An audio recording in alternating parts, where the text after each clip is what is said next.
안녕하세요. 분가하기 전 시댁에서 살고 있는 30대 여성입니다.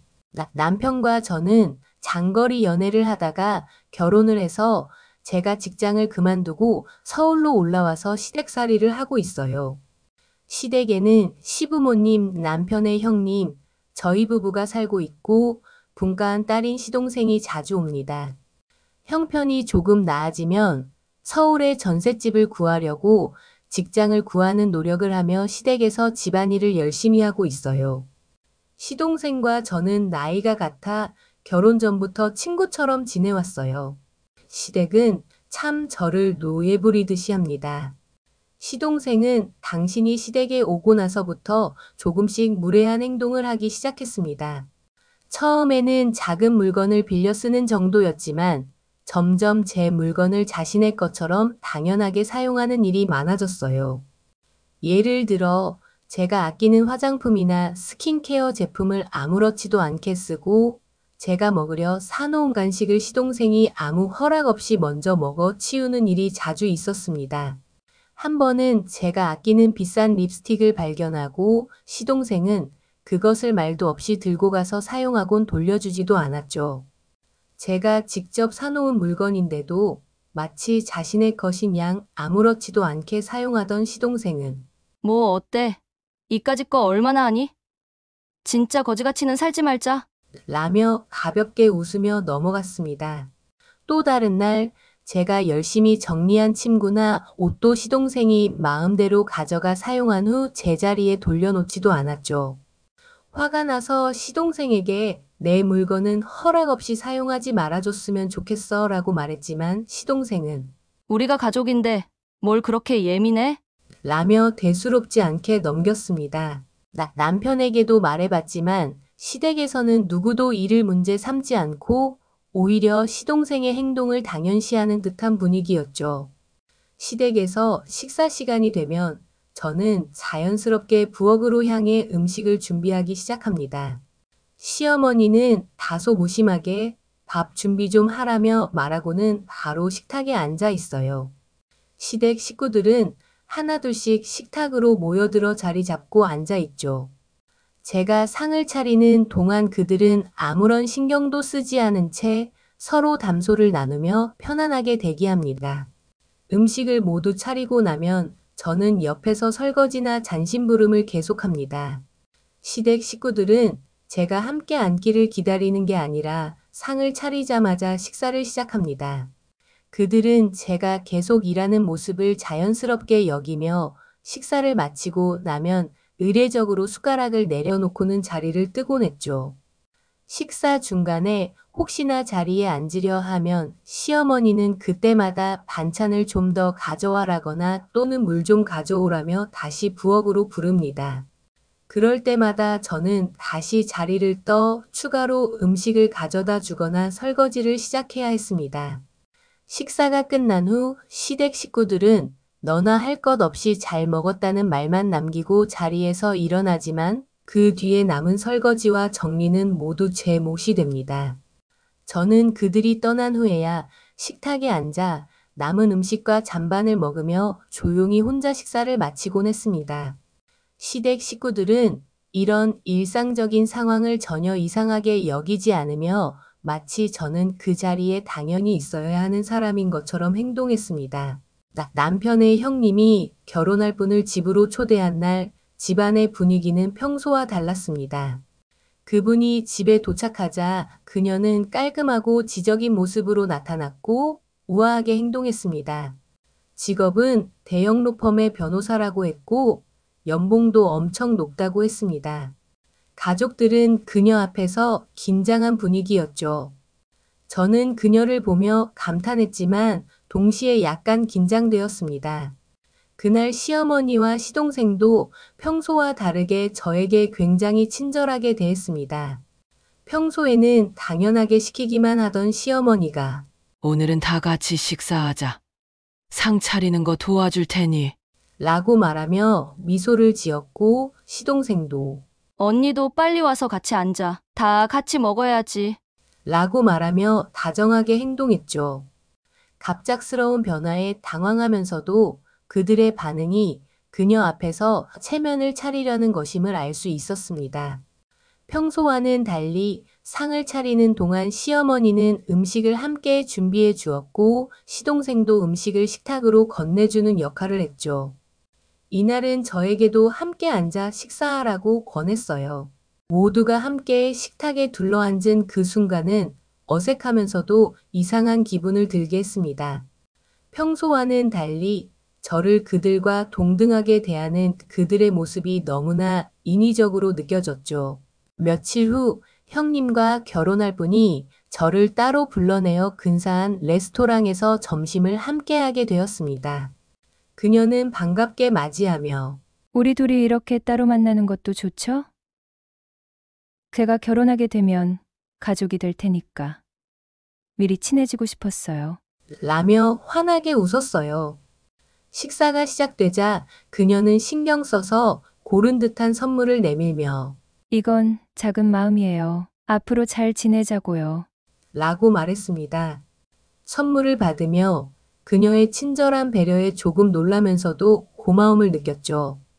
식사 중간쯤 그녀는 조심스러운 표정으로 물었습니다. 사실 우리 시댁 분위기가 어떤지 조금 궁금했어요. 저도 이제 그 집안의 일원이 될 텐데 뭘 기대해야 할지 잘 모르겠네요. 그녀는 시댁에서의 경험을 솔직하게 묻고 싶어 하는 듯 했지만 제가 어떻게 느끼고 있는지 존중하려는 태도를 보였습니다. 잠시 고민했지만 분위기를 적당히 맞추면서 아무래도 전통적인 가정이다 보니 가족 간의 역할이나 기대가 분명하긴 해요. 그래도 형님이 오시면 좋은 변화가 생길 것 같아요. 라고 말하며 분위기를 부드럽게 이어갔습니다. 그녀는 당신의 말을 경청하며 고개를 끄덕였고 그렇구나. 내가 할 수 있는 한 서로 잘 지낼 수 있도록 노력할게요. 라며 따뜻하게 미소를 지었습니다. 두 분이 결혼한 후 첫 명절이 다가왔습니다. 그날은 명절 준비로 바쁜 날이었지만 분위기가 이전과는 사뭇 달랐어요. 형님이 주방으로 우리 가족을 하나둘씩 불러 모았거든요. 시부모님만 빼고 남편, 남편의 형님, 시동생, 그리고 나까지 모두 모였죠. 형님은 진지한 표정으로 말을 꺼냈어요. 이제부터는 명절 준비를 다 같이 해야 할 것 같아요. 더 이상 한 사람이 모든 일을 다 하는 건 옳지 않잖아요. 형님은 시부모님께는 존중을 보이면서도 우리에게는 새로운 변화를 요구하는 단호한 목소리였어요. 그녀는 미리 준비한 메모지를 꺼내더니 역할을 나누기 시작했어요. 자, 이제 역할 분담을 할게요. 여보, 당신은 채소 손질을 맡아줘. 그리고 동생은 고기구이 담당이야. 내가 메인 요리를 준비할 테니까 다 같이 나눠서 하면 훨씬 수월할 거야. 형님은 자연스럽게 남편과 시동생을 일에 참여시키며 나에게도 부담을 덜어주려는 배려가 느껴졌어요. 시동생은 처음에는 당황한 듯 했지만 형님의 단호한 태도에 고개를 끄덕이며 일을 시작했어요. 나는 속으로 놀라면서도 감사했어요. 이전에는 혼자서 모든 걸 책임졌던 상황이 이제는 가족 모두가 함께하는 방식으로 바뀌고 있었거든요. 형님은 부드럽지만 분명하게 집안 분위기를 잡아갔고 모두가 각자의 역할을 하도록 독려했어요. 덕분에 명절 준비는 빠르고 수월하게 진행됐어요. 이렇게 모두가 함께 준비하는 첫 명절은 이전과 완전히 달랐어요.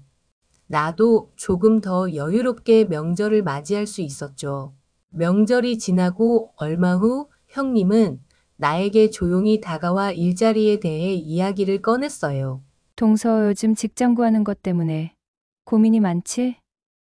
내가 아는 사람 중에 괜찮은 회사에서 사람을 구하고 있다고 들었는데 동서에게 잘 맞을 것 같아서 알아봤어. 형님의 말에 나는 놀랐어요. 그동안 직장을 구하느라 애를 썼지만 쉽지 않았던 상황에서 형님이 직접 나서서 도움을 주겠다고 하니 고마움이 밀려왔죠. 며칠 뒤 형님은 직접 나를 그 회사 사람과 연결해 주었고 이력서와 자기소개서를 준비하도록 도와줬어요. 형님은 내가 어떻게 하면 더 나은 인상을 줄 수 있을지, 면접에서 어떤 질문이 나올 수 있을지까지 세심하게 알려줬어요. 그 덕분에 나는 자신감을 가지고 면접을 보러 갈 수 있었죠. 면접 당일 나는 조금 긴장했지만 형님이 알려준 조언을 떠올리며 차분하게 임했어요. 면접관들이 내 이야기에 집중하고 내가 가진 경험과 능력을 높이 평가해 주는 것 같았어요. 면접이 끝나고 며칠 후 회사에서 합격 통보를 받았을 때 너무 기뻐서 눈물이 날 뻔했어요. 내가 원하던 좋은 직장을 구할 수 있었고 형님의 도움 덕분에 한 발짝 더 나아갈 수 있게 되었어요. 형님에게 그 소식을 전하자 그녀는 진심으로 기뻐하며 축하해, 동서. 이제 동서가 원하는 삶을 조금씩 만들어 나가면 돼. 잘 해낼 거야. 라고 격려해 줬어요. 나는 그녀의 도움 덕분에 새로운 직장에서의 시작을 기대하며 더욱 열심히 살아가기로 결심했어요. 시동생은 내가 좋은 직장을 구했다는 소식을 듣고는 약간 불편한 기색을 보이더니 며칠 후 형님에게 다가가 부탁을 했어요. 언니, 나도 일자리를 좀 알아봐 줄 수 있어요? 나도 좋은 자리 좀 구해줘요. 형님은 시동생의 부탁에 흔쾌히 응하며 그에게 적합한 자리를 찾아보겠다고 했어요. 형님은 곧 시동생에게 적합한 직장을 알아내서 그를 소개해 주었어요. 그 회사는 조건도 좋고 발전 가능성도 있는 곳이었지만 시동생은 첫날부터 마음에 들지 않아 하는 기색을 보였어요. 며칠 후 시동생은 식탁에서 시부모님과 남편에게 불만을 터뜨렸어요. 언니가 소개해준 자리가 별로야. 내가 하고 싶은 일이 아닌데 왜 자꾸 이런 데를 알아봐 주는지 모르겠어. 시동생은 투덜거리며 회사의 작은 불편함을 과장되게 이야기하기 시작했어요. 사람들도 별로고 분위기도 나랑 안 맞는 것 같아. 차라리 더 쉬면서 천천히 내가 원하는 일을 찾는 게 낫겠어. 시어머니는 그런 시동생의 말을 듣고 그럼 좀 더 기다려보자. 내가 만족할 만한 자리가 나타날 거야. 라며 무심하게 넘어갔고 시아버지도 마음에 안 들면 그만두는 것도 방법이지. 너 정도면 더 좋은 자리 구할 수 있을 거야. 라며 그의 편을 들었어요. 남편은 시동생을 바라보며 살짝 한숨을 쉬었지만 직접적으로 말하지는 않았죠. 형님은 그 모든 이야기를 조용히 듣고 있었지만 시동생의 불만에 크게 반응하지 않았어요. 시동생은 계속 투덜거리며 자기 상황에 대한 불만을 가족들에게 털어놓았고 모두들 그를 달래주듯 대하는 모습이 반복됐어요. 그러던 어느 날 갑작스러운 소식이 들려왔어요. 엄마가 큰 병에 걸렸다는 이야기를 들었을 때 나는 말로 다 표현할 수 없는 충격을 받았죠. 병원에서 검사 결과를 듣고 나니 병이 상당히 심각했고 치료비 또한 어마어마하게 많이 들 거라고 했어요. 나는 마음이 무거워졌습니다. 이미 경제적으로 여유가 없는 상황에서 어떻게 이 막대한 병원비를 마련해야 할지 막막했어요. 며칠 후 내가 병원에서 돌아와 힘없이 앉아 있을 때 형님이 나에게 다가와 조심스럽게 물었어요. 엄마, 상태가 많이 안 좋다고 들었어. 치료비는 어떻게 마련할 생각이야? 나는 눈물을 참으며 솔직히 어떻게 해야 할지 모르겠어요. 돈이 너무 많이 들어서 감당할 자신이 없어요. 라고 말했죠. 형님은 잠시 생각하더니 진지한 목소리로 걱정하지 마. 병원비는 내가 결제할게. 돈 문제로 엄마 치료를 늦출 순 없잖아. 라고 말했어요. 나는 그 말을 듣고 순간 놀랐고 믿기지 않았어요. 정말요? 그게 가능해요? 너무 큰 돈인데. 라고 묻자 형님은 미소를 지으며 고개를 끄덕였어요. 우리는 가족이잖아. 나도 동서 덕에 시댁에서 편했어. 힘들 때 도와주는 게 당연하지. 엄마가 빨리 나으셔야 나도 마음이 편할 것 같아. 그날 형님은 병원에 직접 연락해 필요한 모든 비용을 처리해 주었어요. 나는 감동과 고마움에 눈물이 나서 말을 잇지 못했죠. 형님은 따뜻하게 내 어깨를 토닥이며 다 잘 될 거야. 엄마도 금방 나으실 거니까 너무 걱정하지 말고 힘내. 라고 말해 주었어요. 그 순간 나는 가족이라는 의미를 다시 한번 깊이 느꼈고 형님의 배려에 크게 감사했어요. 어느 날 시동생이 다급한 얼굴로 형님에게 이야기를 꺼냈어요. 언니, 나한테 좀 도와줘야겠어요. 우리 남편이 술 먹다가 싸움이 났는데 다른 사람을 때렸거든. 합의금이 꽤 필요해요. 나 혼자서는 감당이 안 돼서 언니가 좀 도와줄 수 있을까요?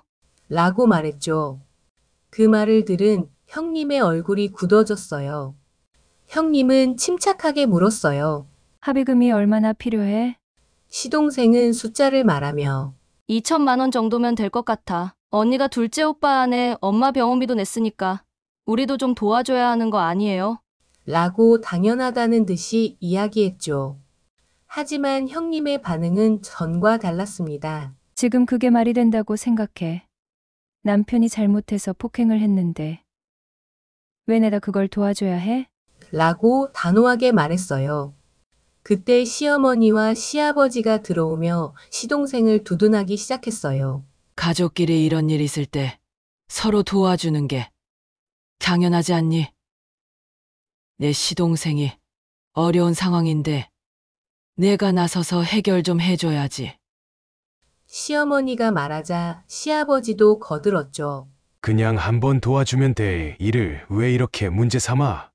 형님은 그 말을 듣자 더 이상 참을 수 없다는 듯 얼굴이 붉어지며 크게 대노했어요. 가족끼리 도와주는 게 당연하다고요? 제가 지금까지 가족을 위해 한 일이 적지 않았잖아요. 그런데 어떻게 그런 사고를 쳐놓고 그 책임을 다른 사람에게 미룰 수 있어요?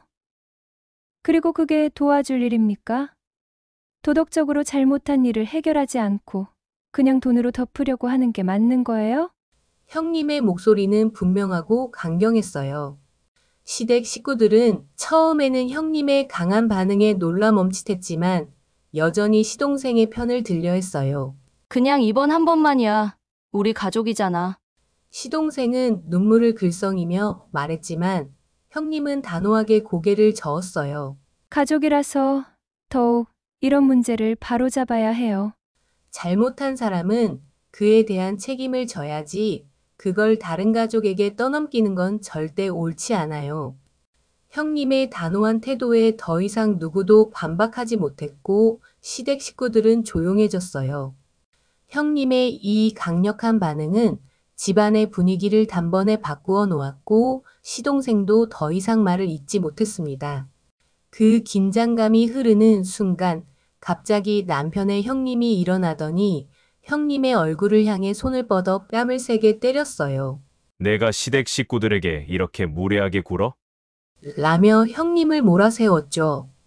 방 안이 일순간 정적에 휩싸였고 모든 시댁 식구들이 놀란 눈으로 그 장면을 지켜봤습니다.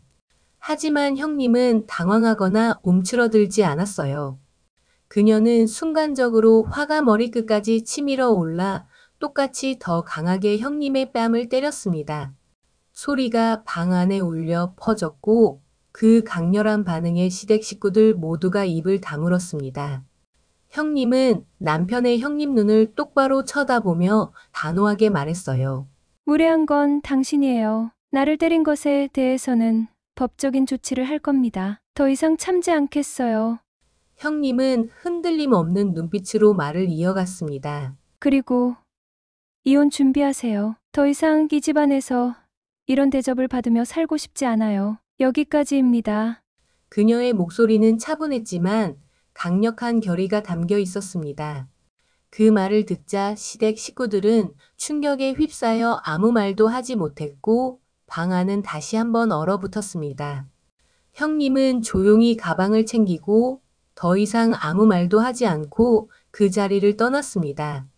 형님이 집을 떠난 뒤 시댁은 불편한 침묵 속에 잠겨 있었어요. 하지만 시간이 지나자마자 시댁 식구들은 점점 형님에 대한 뒷담화를 시작했습니다. 저녁 식사 시간에 시어머니가 먼저 입을 열었죠. 도대체 왜 저렇게 예의 없는 사람이랑 결혼을 했는지 모르겠어. 그동안 우리한테 얼마나 무례하게 굴었는지 생각하면 아직도 화가 나. 시어머니는 숟가락을 탁 내려놓으며 불만을 쏟아냈어요. 시아버지도 맞장구를 치며 맞아. 아무리 그래도 시댁 식구들에게 그런 식으로 대하는 건 말이 안 되지. 내가 보기엔 원래 성격이 그런가 봐. 처음부터 싸가지 없었어. 그는 고개를 저으며 한숨을 내쉬었죠. 시동생은 형님의 이야기가 나오자 고개를 끄덕이며 더욱 불만을 드러냈어요. 언니는 너무 자기 멋대로야. 우리 가족을 무시하는 게 눈에 보였잖아. 도와줄 때는 도와줘도 마음에 안 드는 일 있으면 바로 말대꾸하고 말이야. 차라리 없는 게 나아. 그들은 형님에 대해 하나같이 부정적인 말들만 쏟아내며 자신들의 분노와 불만을 확인받으려는 듯 서로의 의견에 동조하고 있었어요. 시어머니는 그제야 조금 마음이 풀렸는지 우리 아들도 참 불쌍해. 그런 여자를 만나서 이제라도 깨달은 게 다행이지. 라며 형님을 헐뜯었죠. 그들 사이에서 나는 묵묵히 앉아 그들의 대화를 들을 수밖에 없었어요. 형님이 내게 얼마나 큰 도움을 주었는지, 그리고 그들의 무리한 요구와 부당한 대우를 형님이 얼마나 참아왔는지 알기에 그들의 뒷담화는 나를 더 불편하게 만들었습니다. 하지만 그 자리에서 내가 무슨 말을 할 수 있겠느냐는 생각에 그저 침묵할 수밖에 없었죠. 형님이 이혼을 준비하겠다고 선언한 그날 이후 나도 마음속에 큰 변화가 일어났어요. 솔직히 나는 시댁에서 오랫동안 노예처럼 지내왔다고 느꼈습니다. 혼자서 모든 집안일을 도맡아 하고 내 물건조차 당연히 쓰이는 상황을 참아왔죠. 시부모님과 시동생이 나를 종처럼 부리고 나는 그들의 눈치를 보며 살아왔습니다.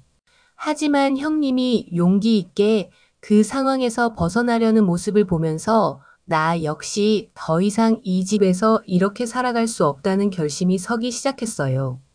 형님이 집을 떠나고 난 후 나는 한동안 복잡한 감정에 휩싸였어요.